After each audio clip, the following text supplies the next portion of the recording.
Okay.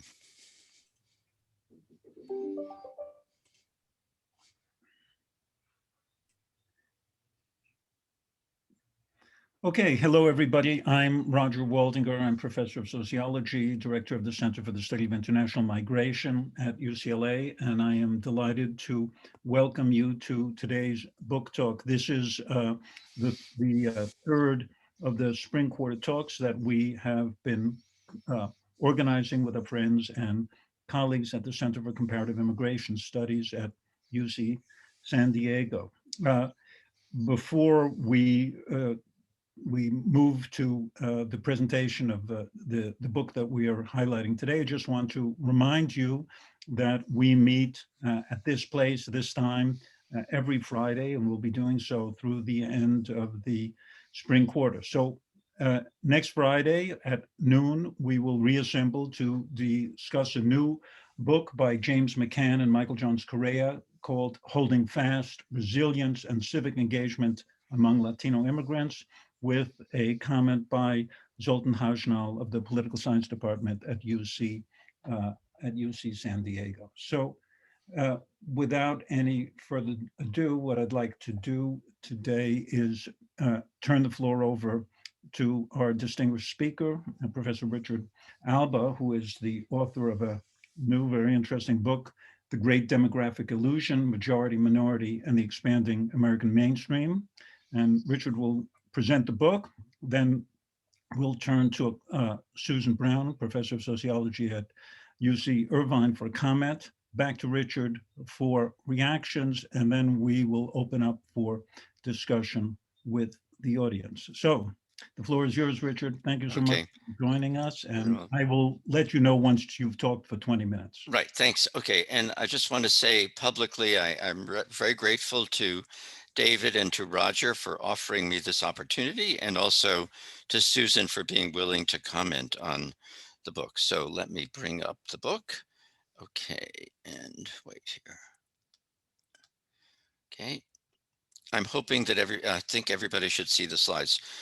Okay, so before we get into the meat of the slides, let me just remark that the book deals with a sort of a complicated medley of themes that sort of intersect and interweave throughout the narrative. And I can't really fully do them justice here, but I want to highlight at the very beginning that the ultimate subject of the book is really about how rising America rising diversity in the United States can be expected to change America, and in particular, what we can think of as the American mainstream society, which is shared by people of many different backgrounds. Okay, so my taking off point is the way we understand current social changes and the future to which they are likely to lead. And so we have a narrative that is very widely shared, certainly by people in the academy. And it's basically a demographic narrative, and it holds that inevitably we will experience a majority minority America, one in which whites will have become a numerical minority of the population, and so current people of color will then constitute the majority of the population. I want to look at this narrative just for a minute or two. One is to consider the image of the society that it conveys. And so, you know, it's obviously presents a society that is fractured along an ethno-racial boundary. And in addition, it holds that one side is gaining in some sense, while the other side is losing. There's now a very strong body of social psychological research that shows that many whites, perhaps most whites, react in negative ways when presented with this majority-minority scenario.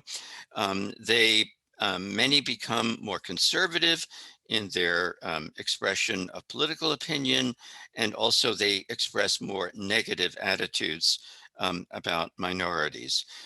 These findings seem bolstered really in the analyses that we have in political science of the Trump victory in 2016, many of which, maybe all of them for all I know, have pointed to the racial resentment of non-college educated whites as a major factor in the Trump victory. And part of the social psychological research um, uses as an explanatory frame the anxieties that the dominant group feels about its potential loss of status, which clearly then is a way of thinking about this racial resentment.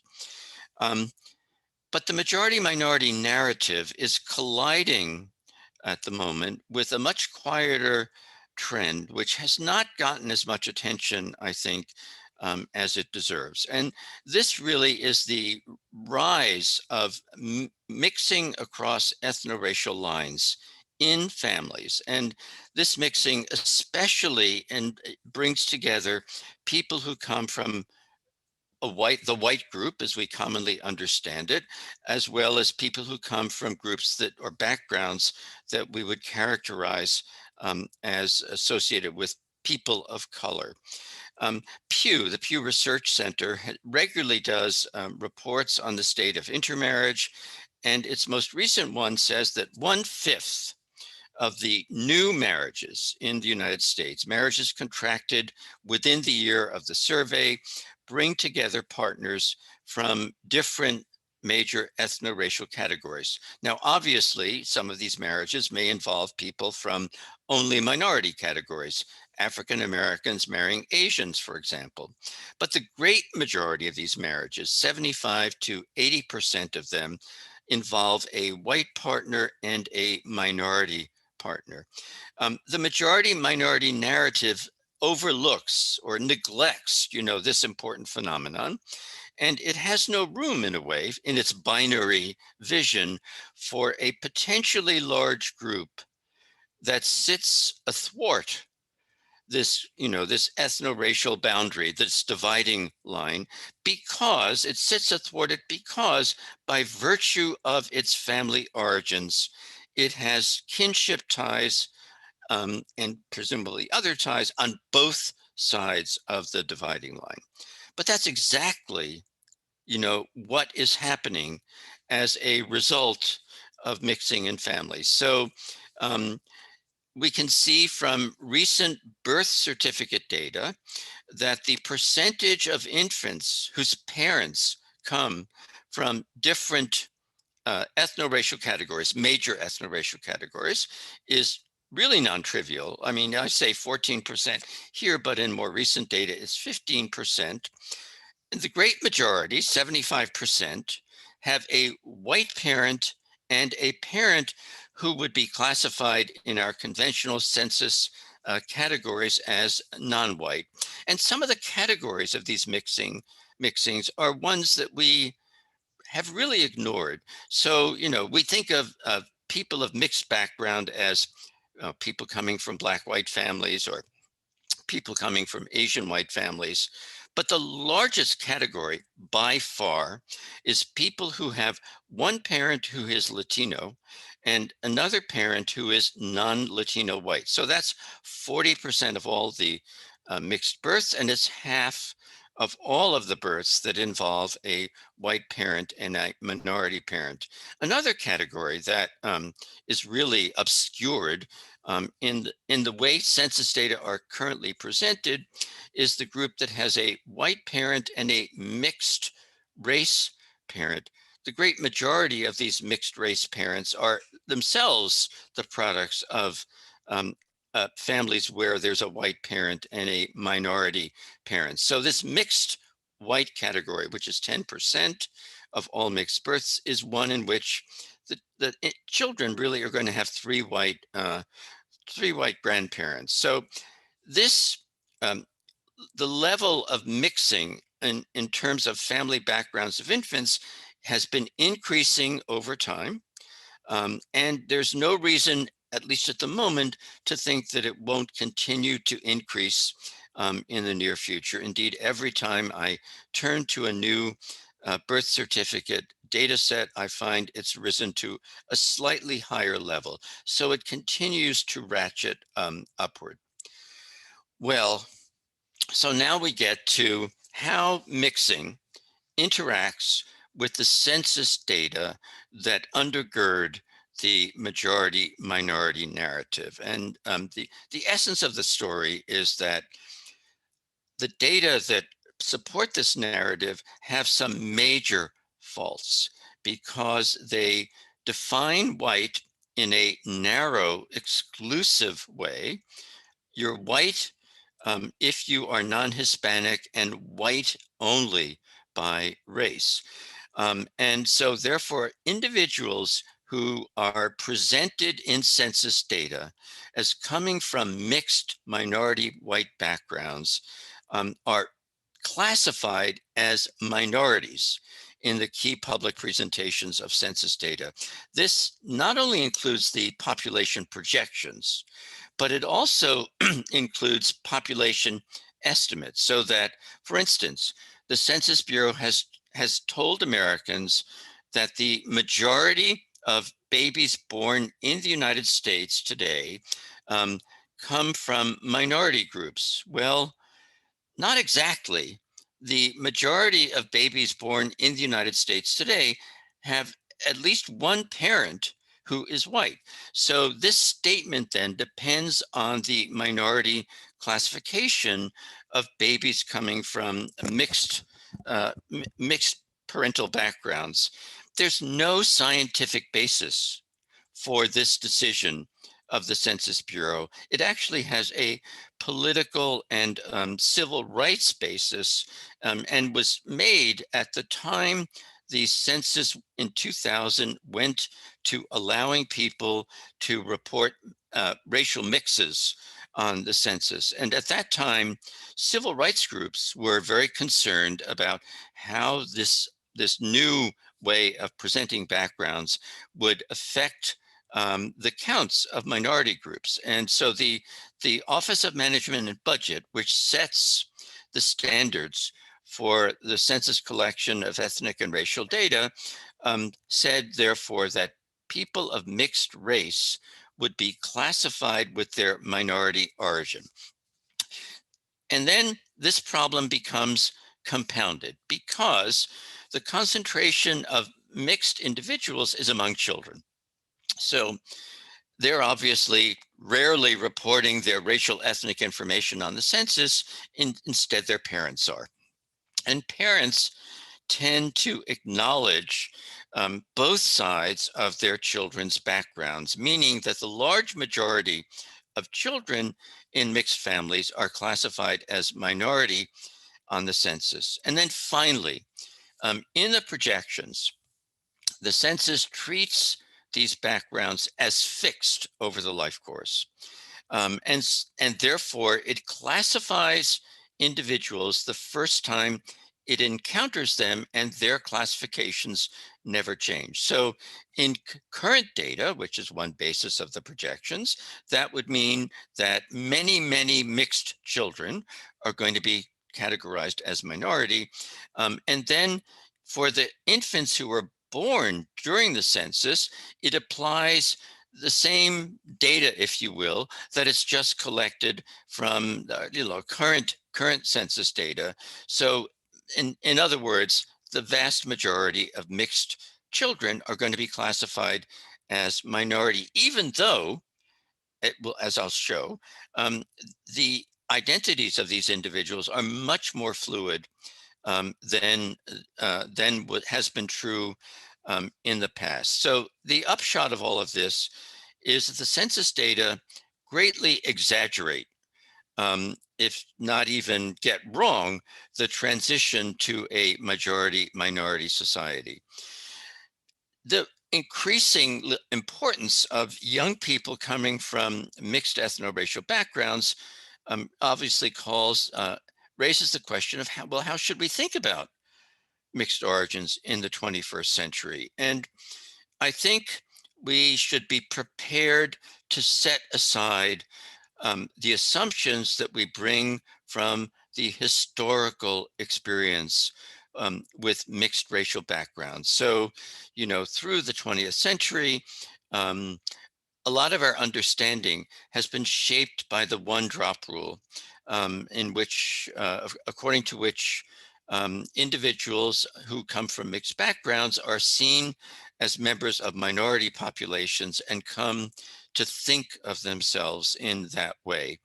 Um, I argue, and you'll see below why, that the pressures to identify oneself in that way have really relented in the early 21st century, and in part because of the rise of mixing and also the welcome Census Bureau decision to allow individuals to report multiple races on their census forms.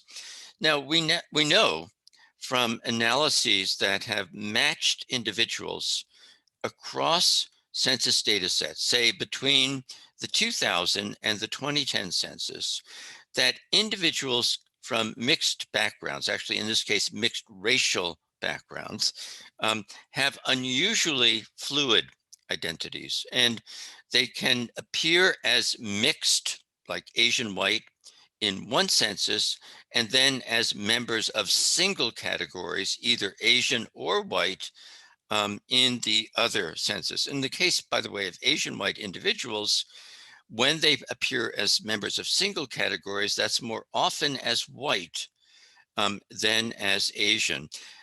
We're not able really to do this fully yet for people who are Hispanic, and that's because the census uses a two-question format to collect data, and Hispanics are classified as Hispanic regardless of what they say is on the race question. So there's no way in the census as currently constructed to recognize when individuals are mixed Hispanic and not. But in any event, I think that the ascriptive model of race, which we probably all learned in the first week of Sociology 101, treating race as a trait that is fixed by birth, um, was a decent model of race through our history up until the 21st century. And because of the rise of the mixed group, it will not work as well in the 21st century. So let me just throw in here a few ideas about assimilation, which will shape kind of what I say subsequently. So in the book I wrote with Victor Nee, we defined assimilation as not a change of group membership. That's the way Milton Gordon defined it, but as the decline in relevance of an ethno-racial distinction. And relevance means that there are fewer and fewer social situations in which people's behavior is affected by that distinction. So unlike the Gordon definition, this does not require the erasure of an ethno-racial identity, nor does it require the extinction of all of the cultural and social traits associated with that origin. And I think assimilation can be usefully conceived, especially for what I'm going to say, as entering into the mainstream of the society, where by definition, the role of ethno-racial origins in determining status and shaping interactions is diminished. In the past, in the middle of the 20th century, when the white ethnics, Jewish and Catholic, were assimilating, the effect of that assimilation was to expand the mainstream, but also to make it more diverse, more visibly religiously diverse, for example. And I think this is a useful way to start thinking about how the mainstream may be changing in the early 21st century. Whoops, sorry. Okay, so do we have evidence that bears on mixed ethno-racial backgrounds and assimilation? Absolutely. And I say that this group gives us the clearest window into assimilation processes that are ongoing. Using it as that window does not imply the irrelevance of assimilation to other non-whites. It's just that by looking at this group, we can really see the impacts of assimilation. And we have a substantial body of data, although it's certainly incomplete. You know, I think in looking at the data, it's important to look for different kinds of evidence that fit together in a mutually supportive way. And I think the book does that. The data is quantitative, but also qualitative, and also there's survey data. So the birth certificate data tell us about parents to some extent. We certainly have census data about families with mixed children and adults who claim to come from mixed backgrounds. The Pew surveys of multiracial Americans and of Hispanic identity give us useful insights. There are some ethnographic studies. My book depends on one that I like very much that's really kind of gone under the radar, called Multiculturalism and its Discontents. And let me mark at the very beginning that when we look at the mixed population, there is a very obvious difference in experience and location between those individuals who come from Black-white families and others. And the individuals who come from Black-white families experience much more racism, and they therefore are much more likely to see themselves in terms of their minority origin than are the others. Um, so in thinking about this evidence, I want to emphasize sort of the spirit of Milton Gordon's idea of structural assimilation. So he called, structural assimilation entry into I think it was the clubs, cliques, and institutions of the host society. I think of it as we want to know about the social milieus in which individuals are embedded. And we want, in particular, to see the extent to which they have amicable, even intimate contacts with whites. And I want to say this is a historically specific measure, certainly, of mainstream participation, because at the moment, the mainstream is still white dominated. I mean, in the future, that may be much less so. And this particular measure may have less validity. But overall, I believe that the evidence shows that mixed minority white Americans, for the most part, are becoming part of the mainstream society. And so here are some of the specific findings that I think supports that conclusion. They start life in more favorable circumstances. Their parents, for example, have higher education than the parents in minority-only families. They are more likely to grow up in neighborhoods where they can mix with whites. The @Health data, by the way, show that they have Asian whites and Hispanic whites have high rates of choosing whites as their best friends. On average, mixed individuals achieve better educational outcomes. They have much higher rates of college graduations. They mix with whites in neighborhoods and their friendship circles, but these are not exclusively white. They have very high rates of marriage to whites, reflecting, I think, the white presence in their social milieus. And as Ned mentioned, they also have fluid identities, which vary in between mixed and single identities and can be minority or white. Okay, so I'm heading toward the close here, respecting, I hope, the 20-minute limit. I just want to mention in passing, I really don't have time to get into this in any detail, that some of these changes are really being fueled by a kind of a set of large-scale demographic processes that we can think of as associated with the transition to a much more diverse working age population.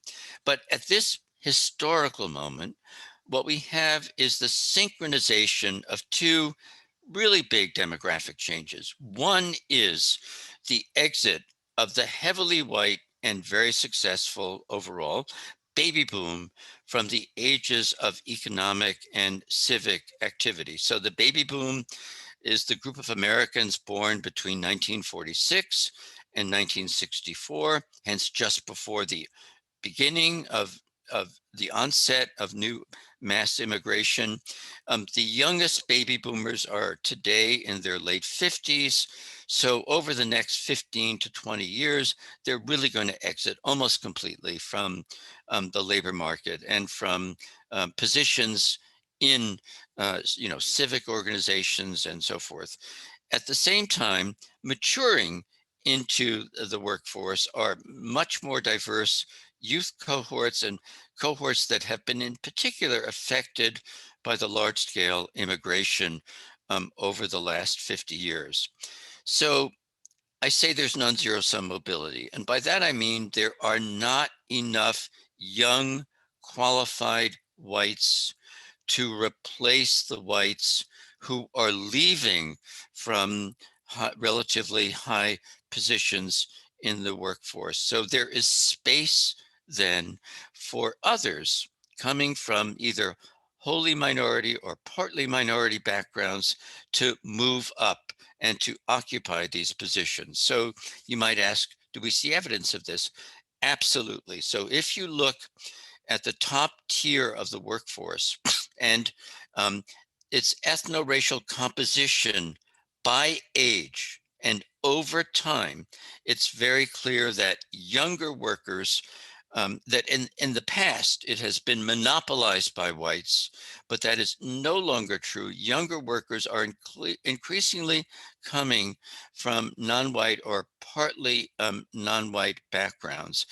Actually, there's a statistic from education that I think is sort of, you can take as the signal of what's going on. So the American Council on Education did a report in 2019, not last year, in 2019, and part of it looked at the changing composition of college graduates. And in the most recent data, they found that the group of BA graduates was only 60% of that was whites. And so the rest were minorities. And you may think, well, but whites, surely hold kind of dominance in the most elite tier. Well, the New York Times did an examination in 2017 of the ethno-racial compositions of the freshman classes at the top American universities, public and private. At the Ivy Leagues and the most elite schools, whites were down to 50% of the entering freshmen. So there is a kind of huge change taking place, and the changes in education, I think, more or less guarantee future changes in the labor force because of the changing composition of the most highly qualified young people in our society. Okay, so some final words. And Roger, you haven't said anything yet, so Yeah, my you've come to the final word, so perfect. okay, perfect. Okay, so here's some things I think we really need to think about. Even if the Census Bureau projection of a majority minority society is precisely true, and it's not, this society will not look like we currently imagine it on the basis of the majority minority narrative. It will not be cleaved into two parts because there will be a very large group, a growing group of people who sit in between these two parts and who connect those two parts and blur the boundary between them. Um, and I think I would put it differently. I would put it that the mainstream part of our society is expanding and becoming more diverse. And I see similarities. I mean, there are also differences, but similarities between what is happening now and what happened in the middle of the 20th century when ethnic Catholics and Jews expanded the mainstream and diversified it. I'll just actually point out, since I have a tiny bit more time, I counted on 25 minutes. Let me point out one thing, which I find remarkable. So, if we compare the political leadership of today in the country to that of a century ago, um, it's something remarkable has happened. I mean, a century ago, the Ku Klux Klan was springing into its second life, and its target was not only African Americans, but also new immigrants, particularly Jews and Catholics coming from Southern and Eastern Europe. It was unimaginable to the white Christian mainstream of 1920, actually the white Christian mainstream of 1950, that Catholics and Jews would ascend in en masse to the leading positions politically in American society. Yet today, the people leading the three branches of government, executive, legislative, and judicial, are all Catholic. So we have Biden, Pelosi, and John Roberts. And the fourth member of this group, who leads the majority in the Senate, is Jewish. I mean, this is a kind of remarkable change over time, and it is kind of invisible because it doesn't really matter. And these things don't matter as much now as they did in the past. So this speaks to how kind of this expansion and diversification can really change, the salience of certain, what are now very salient distinctions, make them much less salient. So, okay, for social science, I think we have, obviously our attention is focused very much on racism, and for very good reasons, as very recent events have brought home. But I think if we are going to understand the contemporary changes and their implications, we also have to bring assimilation thinking back into our reflection on the changes that are taking place and where they lead. So, the enduring paradox of our society is the combination of racism and assimilation, and our theorizing, our interpretation of evidence has to somehow bring us back to this point. I also argue that the narrative of the majority minority society is really leading us as a society astray. It's misleading, it's flawed on scientific grounds, and it's deeply divisive, driving certainly many working class whites into the hands of white nationalists. I think so. Morris Levy and Dal Myers are working on on a social psychology that tells us how people respond to alternative narratives, and they show in a recent article that alternatives are not as divisive as the majority minority society. And finally, I think we really ought to throw out our kind of this foundational idea for this majority minority narrative that demography can be our destiny. I think in principle, our demographic future is indeterminate. It cannot be determined solely by the standard demographic forces of fertility, mortality, and migration because of the rise of the mixed group and the fluidity of its identities. So the key then is going to really lie in where these young people become located and how they think of themselves, which has a great deal to do with how they are received in the social circles where they try to enter, and which has to do, of course, with the willingness of Americans of very different origins to interact across boundaries without stereotypes. And I'll end on that note. And thank you very much for your attention. Okay, terrific. Thank you so much for that presentation. Okay, Susan, over to you now for a comment. We can't hear you. Thank you. Thank you for that nice talk. I have some slides, but if they can't be shown, that's okay. I can simply talk through the points. This is a very big book. It is a the culmination of about 20 years worth of work for Richard Alba. He has written several other books before. This is the final one. It brings together multiple themes of his research, and it is a very important book that I highly recommend. And I want to start with that.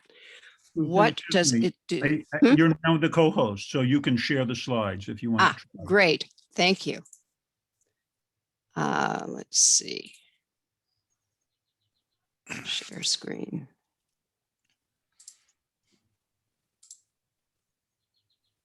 Okay. Perfect. And slideshow. I can't get to that, but I will in a minute. Well, it's good enough. Show us the slides. Good enough. Yes. The major accomplishments of this book, The Great Demographic Illusion. The first one, the most important, is that Richard Alba rejects the popular majority-minority narrative. He shows very convincingly how census data can be used misleadingly, used for political purposes, and in so doing, show how a narrative can be created and that it can be just outright false.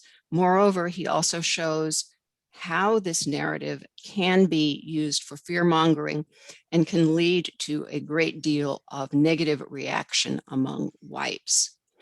That is the key thing that everyone will take away and for which this book will be primarily cited. But he does many other things as well. He demonstrates how individuals of white and non-white ancestry who are now in these data characterized completely as minorities, in many ways have the experiences and the outcomes and the outlook of the white majority, because they have white family members as well as non-white family members. And so he shows how the one-drop rule increasingly does not apply, and that these mixed race young people have a much more fluid self-definition, so that they may identify as one way in some particular situation and as another in a different situation, and that they are comfortable with that. He shows convincingly how the American mainstream is expanding through this growing mixed ancestry population. And this makes it something of a strategic area for research, because this is especially where the mainstream is growing. He shows this culturally through the social networks that these young students and young people have, their school networks, their shared popular culture. And he also shows it structurally through shared organizations, institutions, and most importantly, through residents, that many of these mixed race individuals live in neighborhoods that have a very large white population. At the same time, he does something else important. He continues to emphasize the barriers to inclusion that are faced by mixed race persons with Black heritage, and comes down showing that in many ways, though, they do better than people whose parents are entirely identified as Black. They nevertheless face severe obstacles. Now, he doesn't discuss as much the children of African and Afro-Caribbean backgrounds, but he does show, for instance, that they are highly represented in the Ivy Leagues and other places. Among his other notable accomplishments in this book are that he ties acceptance of immigrants to inequality in the US. Now, at some level, this has been done for decades, ever since the rise of the hourglass economy, but it has not been done quite so thoroughly especially since the rise of the Tea Party, especially since the rise of enormous backlash to immigration, and especially since the rise of Donald Trump. And so by doing that, he shows some of the fissures in American society and the difficulties of acceptance of immigrant groups and the difficulties of expanding the mainstream. He shows how the upward mobility of immigrant groups is relatively slow, though it does occur. He highlights the sense of grievance among Native whites and shows how those grievances are related to immigration, because even if the young mixed race people are taking positions that the baby boomers are vacating, the baby boomers don't necessarily see this occurring in a demographic sense. They just see mixed race people of color coming in. And he points out Arlie Hochschild's story about how the narrative they tell themselves is that they have been waiting in line, and where are these other people coming who seem to be cutting the line. And so he explains how this grievance is built. He also points out the importance of higher education at public universities, not necessarily Ivy Leagues, but the public universities that educate the largest number of students for immigrant group mobility, and the difficulty, of course, that they have in being able to afford and pay for universities as they become ever more expensive and defunded. So this combination of both the sense of grievance that has grown over the last 10, 20 years to the difficulty of mobility is a major value and worth thinking about in this book. He also carves out a complementary space for critical race theory and assimilation theory. Now, not everyone will agree with him here, but it's a very interesting and worthwhile argument on how you need both in order to see what is happening, and how the assimilation theory seems to be working pretty well for the non-Black children of whites and other immigrant groups. He comes down, rather like Herb Gans and Lee and Bean, on the side of a color line that is Black, non-Black, and shows how the children of mixed race African American and white groups have struggled more than other immigrant groups. And he does this through both cultural and structural mechanisms that are used to promote assimilation. For instance, organizations, schools, legal definitions, legal opportunities. And the other thing that he does in here is highlight what the mainstream is. And this is important, and the very subtitle of the book is Expanding the American Mainstream. And this is a very provocative idea in itself. What is the mainstream? And he goes to great length to define it both structurally and culturally. Structurally as a core set of societal institutions such as education, the economy, polity, and the media, occupying a gatekeeping role, and essentially the dominant, quote, the dominant formal and informal ways of doing and thinking, end quote. So, how structurally people decide where they are inserted. He also defines the mainstream culturally. So where people feel at home, what makes them feel that they have control, where they belong, and also whether they have the power to define who else belongs.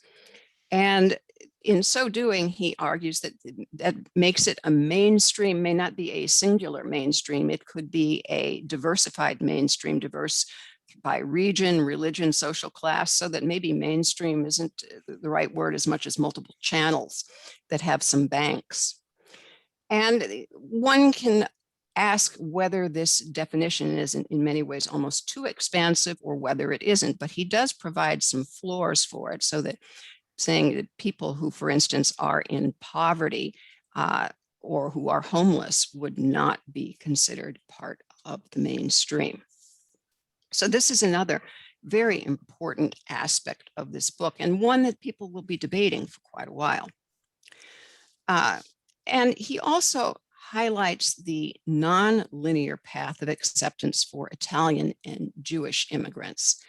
And for the European ethnics, he talks about this non-zero-sum assimilation theory that applied in post-war years, how their status was uplifted in the post-war economic boom during a period when the economy was going great guns and everyone was benefiting. And so the white population of Native ancestry did not feel threatened by immigrant groups at the time. He talks about the European ethnics having social proximity, at least the white ethnics, by being able to move to the suburbs and to work in integrated workplaces. And he describes their moral elevation or destigmatization both through World War II and popular television shows in World War II, because they were fighting side by side and the army made a point of showing the contributions of different ethnic groups. And that led me to wonder whether indeed this destigmatization required a common enemy, whether it required a Nazi enemy or required a communist enemy in the 1950s in order to make a sense of being American more salient to people.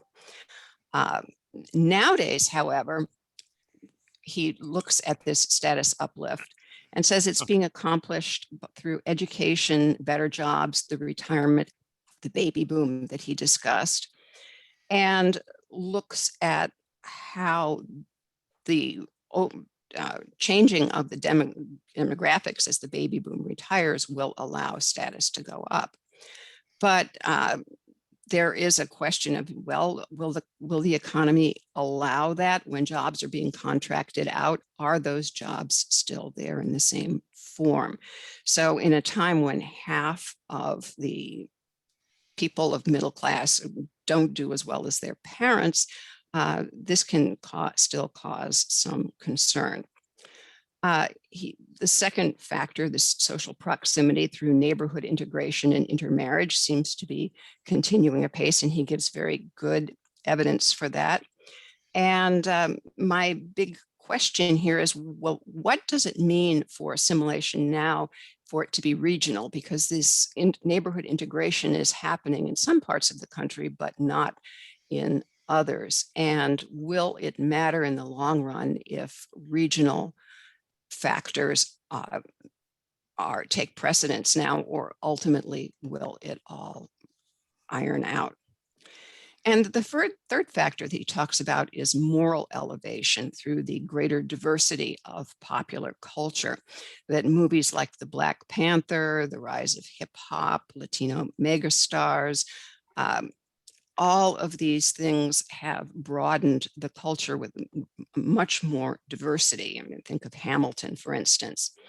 And here, I agree that this is true. I also think that the diversity has brought us Fox News and Facebook and unchallenged lies. And I worry that we won't necessarily be able to reach all of the people who are most likely to need to appreciate diversity. So this is a concern of mine on this. But these were questions that I thought of as he was writing. And mostly what I thought was that this was a fantastic argument, bringing in a multiplicity of threads and many, many different arguments, very contemporary, that need to be thought about and talked about. And I believe his book will be cited and considered for a very long time. So thank you. Okay, thank you for that terrific comment. So, Richard, do you want to perhaps respond quickly, and then Just we can very quickly, yeah, because I thank you, Susan. How could I not appreciate those comments? And Susan brought up an aspect of the book that I really didn't have the time to touch on much in my talk, and that is, I present a theory about how my viewpoint is that both assimilation and racialization are kind of processes that are kind of baked into the way American society works. But they can rise and fall over time, meaning become more important or less important over time. And I focused on, under what circumstances does assimilation become really a mass phenomenon? And I argue that there are certain non-zero sum conditions that assist it. And Susan graciously pointed out what those conditions are. And let me say that I think that her concern about geography is extremely important at the moment. I mean, I think as we think about the mainstream expanding, it's clearly most evident in some parts of the United States and not at all evident in other parts of the United States. I can't say whether this is really has any parallel in what happened in the past, and I certainly can't say whether this is going to change, in the near future. I do regard the future as not fully determined, and it depends on politics, on the economy, things that are very hard to predict from today's vantage point. But I think it's a very good point. I'm glad you raised it. Thank you. Okay, terrific. So what we're now going to do is move to the Q&A portion of today's session. So you can either send me questions in the chat, or you can raise your hand, and then we can, let's see, there are already questions. Okay, so there are a bunch of questions. I'm just going to proceed by reading them. I'll go serially. And Sure. here's a question from David Abraham. Let me ask if I understand correctly. First, the inheritance of the one-drop rule, as you point out, distorts even the raw data, falsely increasing the people of color numbers. Second, the political or, quote, class for itself, end quote, reality is more salient than the demographic, quote, class in itself, end quote. Many/most Latinos and Asian Americans will live white, regardless of discrimination they may face. Is that a fair conclusion? Okay. Wait, the first one again, just remind me, I got lost in Okay, thinking about. it seems to me there are two questions. Let's start. Yeah. Let's go one at a time. Yeah. First, the inheritance of the one-drop. Oh, the one-drop rule. Is Yeah. this correct, that the Yeah, inheritance of the one-drop yeah. rule distorts even the raw data? It does. Absolutely. The data are distorted. There's no question. Okay. Second, the political or class for itself reality is more salient than the demographic class in itself. I'm not entirely certain. I mean, I know the reference here, but I'm not certain I don't know what that means exactly, Yeah.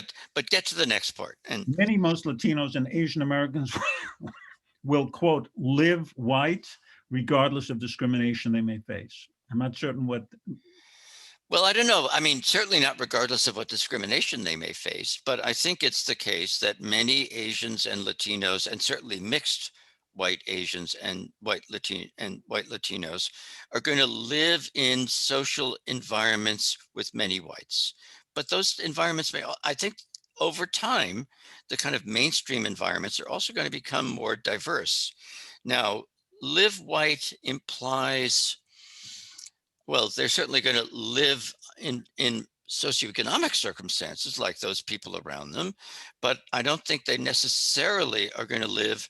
They're not necessarily going to fully adapt all of the traits that we think of as associated with white culture, nor did the Catholics and Jews who, assimilated in the middle of the 20th century. So one of the distinctive features of that assimilation was the assertion of hyphenated identity, something that had been absolutely scorned by the white Christian elite of the early 20th century, but became sort of important forms of self-assertion, and even to some extent of cultural maintenance as assimilation proceeded. I think it'll be the same. There'll be more diversity. Okay, we have several questions from Marcel Roman. I'm going to start with one of them. Is it possible that, wait a second, sorry, things are moving. Is it possible that mixed race, part white families are politically liberal relative to single race families that are white? Thus, the preferences, attitudes of mixed ethno-race children will still oppose that of monoracial whites on average.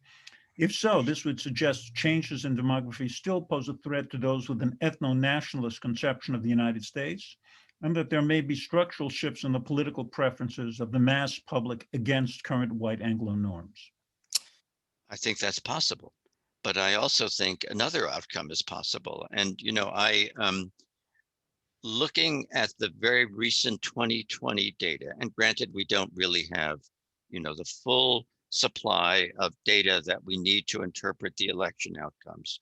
But what I see is a rise in Latino support for conservative political stances. I mean, it was a big surprise to find that Latino support for Trump apparently went up between 2016 and 2020. And I know, we're talking about a huge and very complex population, and there are a number of distinct stories that go into interpreting that increase in support. But what I see with my particular lens, if you will, is I think that the more assimilated Latinos were also more likely to vote Republican than the less assimilated Latinos. For instance, in the Latino decisions data, if you're not, you probably are all familiar with Latino decisions, which is a group on the West Coast headed by Latino political scientists that does survey work on Latinos.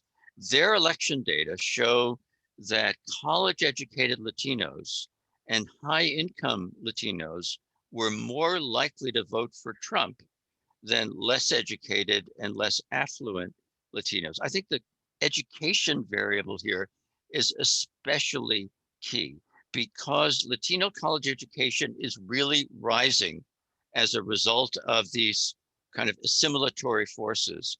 And it may bring more people into white environments where they are that are somewhat more conservative and will lead to a larger conservative vote. I don't know. I don't think it's clear what the political implications of this are, but I think that there will have political implications is sure. Okay, thank you. Now a question from Carlos Mogrovejo, who says, I enjoyed reading the book. And he poses the following question. You spoke of the replacement theory, which is often regarded as, quote, white genocide by white supremacists. With our political and social world becoming more divisive, how do you see these racist actions of whites segregating themselves to protect their bloodline from assimilation playing out in the next few decades? Also, with the rise of Donald Trump and conservative media consistently sharing views that align with white supremacy and their fears, is it too late to change the narrative of whites versus minorities? Well, there's a hard questions to answer. I certainly hope it's not too late to change the narrative.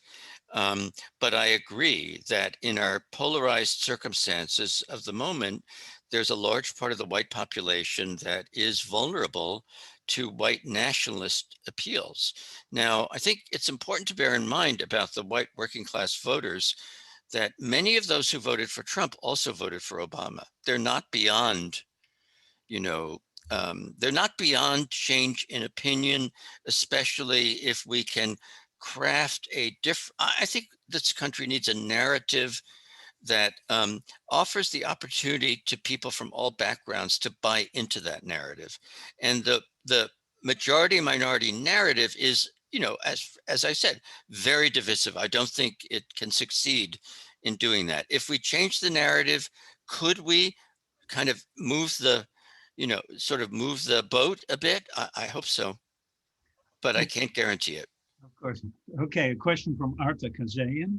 How fair is it to directly compare the experience of past non-mainstream religious groups who in appearance did not greatly differ from the Christian white majority with that of the assimilation of minority groups, where their physical appearance, something they cannot hide or change, is one of the most striking differences with the white majority? Actually, I think it's a fair, I believe it's a fair comparison. And let me tell you why.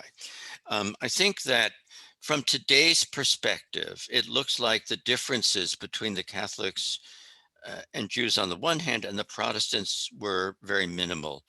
They were not. Um, there were to some extent actually physical differences. I mean, there were, features that were seen as stereotypically Jewish or Italian or Irish. But more than that, I mean, people knew who was what for reasons of name, schooling. Bear in mind that Catholics overwhelmingly went through a parochial, at least for some of their education, went through a parochial school system at the time. These were very salient social differences. And for that reason, I think it's not unfair to compare them to today's differences, which are moreover not exclusively racial, because there are many Latinos, um, for example, who can pass as white. So I think it's a fair way to look at things. Okay. The session is still open for questions. So we have another one from Marcel Roman. Sure. Here we go. We have a lot of evidence that the strength of non-white ethno-racial identity can motivate liberal policy preferences and ethnic racial attitudes in political science, even among those that are phenotypically or effectively perceived as white. What does your evidence theory have to say about, for example, white Latinx who feel as if they're racialized and find themselves socially distant from white Anglo counterparts? This seems particularly pertinent given many Latinx, many of them white and well integrated in the United States, may feel like they don't, quote, belong in the US relative to Anglo whites. Yeah. Well, I think we have to, I'm not sure what the evidence is, and I'd be happy to learn more about that evidence. I think that, for example, what one can see in their marital behavior is that they experience feelings of comfort to some extent in social environments where there are many whites. I think also one underestimates, I mean, part of what motivates the book is to remind people about the relevance of the past and to bring out what we potentially can learn from the past that applies to the present. And I think, early on, I still remember this sentence in the Portes and Rambaut Immigrant America, where they said, throw out, all of the models that come out of the European immigrant experience. And that was a really, to my mind, a huge intellectual diversion. I mean, it really moved us in the wrong direction. And we have forgotten a lot of important things about that experience. And one of those things is there was a lot during this period of in which these ethnics became part of the mainstream. There was an enormous amount of intergroup friction. And certainly there were plenty of Jews and Catholics of various, national origins who felt like they didn't quite belong. I mean, this to me is part of the mobility experience. And I'm using mobility here in a very broad sense to mean people moving into social environments that are very different from the ones in which they grew up. And I think it's common that people feel like, do I quite belong? They have doubts about whether they belong. And so I guess I don't see these doubts as somehow as decisively different as the questioner is suggesting. Okay, let me see whether there are other questions. Okay, from Robert Moorhead, is the flip side of the growing mobility of a diverse mixed race population the persistent lack of mobility for Black Americans? Okay, well, does it have to be? I mean, at the moment it is. I mean, only in the sense that these are empirical facts, and that that blacks are not gaining as much from, you know, the sort of the opening up of the labor market as are the immigrant origin groups. That's what the book shows. Does that have to be? I don't think it does, but I think that the barriers, the racism that is in American society that creates unusually high barriers for Black Americans is going to require special efforts to overcome. It won't, I mean, you could say that these assimilation processes are really kind of giving immigrant origin minorities an opportunity, but they are not working for Black Americans. They did not work for Black Americans in the past either. So therefore, we need a different approach to enhance the possibility of Black entry into the mainstream. I mean, the book talks a little bit about social policies like reparations that could, that could advance sort of African Americans. Okay, so let me abuse my position as moderator to ask. Go ahead, abuse. Go ahead, abuse it. I knew you did ask questions. Well, so the first, so the I guess two different types of questions. So, I mean, one, your emphasis has really been on processes of inclusion. Yes. But inclusion goes hand in hand with exclusion, and I and I'm wondering whether you succeed in identifying the new processes or the processes and structures of exclusion that are distinctive today's era. Now, you know, much of your emphasis really is on flows in and out, but fundamentally in turn, whites are flowing out, and that creates opportunities for people of color to move in. But of course, there are also the flows that come from that come from beyond U.S. shores that are fundamentally driving this demographic dynamism, and those flows increasingly involve a highly selective migration. And so much of the change that you report, for example, at the university level, both, let's say, the type of change we see here at the University of California that one sees in the Ivy League, this is really the byproduct of two different types of globalization. On the one hand, the long-term permanent relocation of highly selective immigrants, and on the other hand, the massive recruitment of international students, which has grown very significantly, and on which American universities depend. So some of that a good fraction of that greater diversity that appears in the academic world is really the result not of greater opportunity for long-term U.S. Residents of minority background, but in fact, just the opening up of the system to a global elite. And well, okay, so certainly, that, yeah. So that you're, let me ask, take them one at a time. You said yeah, two questions. Is that one question? that's one of them. Yeah, sure. Okay, so I mean, I think obviously, you know, the Asian population in the United States is highly selected. But will it remain transnational? I mean, calling it a global elite sort of suggests that it's going to remain transnational. I don't think so. I'm not saying, look, I mean, for example, Yeah.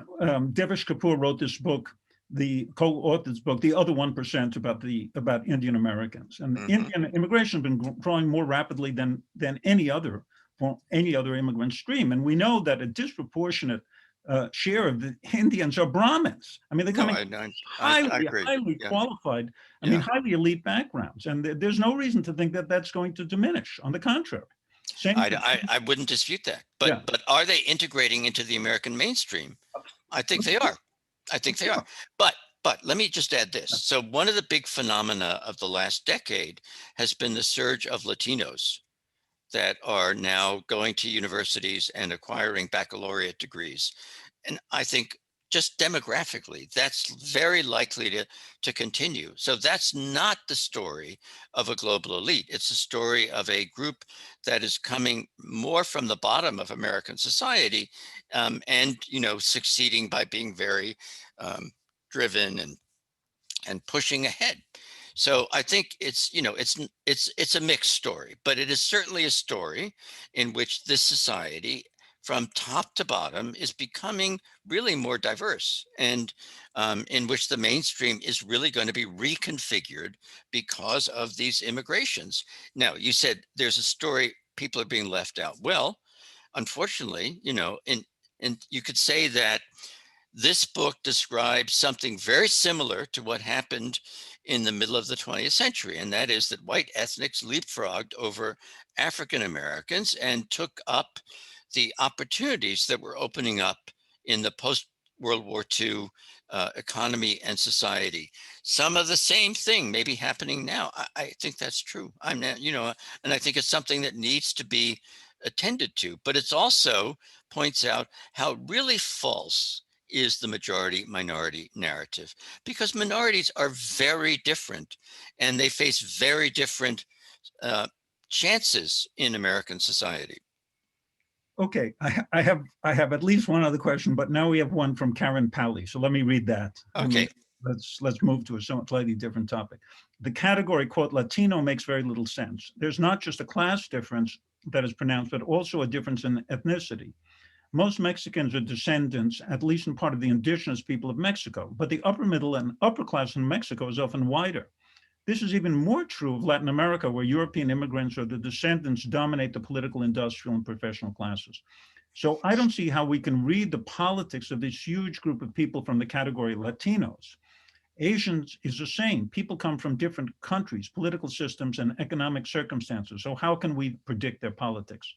And many Arabs and Jews don't identify as white.